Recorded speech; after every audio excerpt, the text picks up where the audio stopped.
Ça y est, la phase de groupe de la CAN 2025 est terminée. Et franchement, elle nous a déjà offert un spectacle incroyable. Des buts, des surprises, des confirmations.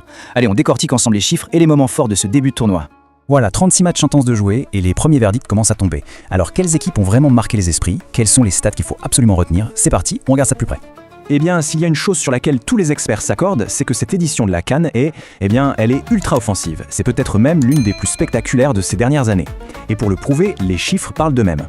Regardez-moi ce chiffre, 87 buts inscrits, c'est énorme. Ça nous fait une moyenne de plus de 2 buts par match. Autant dire que le spectacle, oui, il est clairement au rendez-vous, on ne s'ennuie pas. Et là, franchement, il y a une équipe qui sort clairement du lot. C'est le Nigeria. Leur force de frappe a vraiment impressionné tout le monde. Les Super Eagles ont montré une cohésion et une efficacité. Waouh, c'était redoutable. Donc avec 8 buts, le Nigeria prend la tête, c'est la meilleure attaque pour l'instant. Mais attention, juste derrière, on a du lourd. Le Sénégal et l'Algérie avec 7 buts. Et puis le Maroc, le pays hôte, et la Tunisie juste derrière avec 6 buts. La bataille pour le titre, elle s'annonce vraiment serein. Un seul petit but encaissé en 3 matchs. Vous imaginez la performance? C'est tout simplement incroyable. On a affaire à un véritable carré d'as défensif. Et qui sont-ils ces murs infranchissables? Eh bien, on retrouve le Sénégal, le Maroc, la RD Congo et l'Égypte. Ces 4 équipes ont bâti de véritables forteresses devant leur but.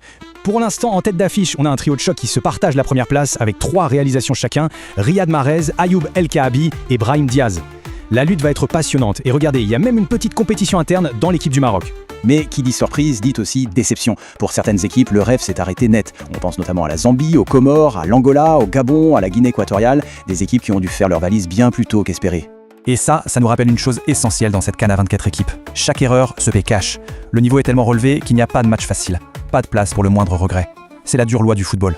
En résumé, on a vu quoi? Un Nigeria avec une attaque de feu. C'est la meilleure du tournoi pour l'instant. Plusieurs gros calibres qui ont bâti leur succès sur des défenses de fer. Une course pour le titre de meilleur buteur qui est incroyablement ouverte. Et puis, une intensité globale qui ne fait que monter. Autant dire que les 8e s'annoncent explosifs. Maintenant, le tableau des 8e de finale est complet. Ça nous promet des affiches de rêve, de vrais duels au sommet. C'est le moment de se poser la question. Quelle équipe a le plus impressionné jusqu'ici? Une chose est sûre, le meilleur de cette CAN 2025, il reste à venir.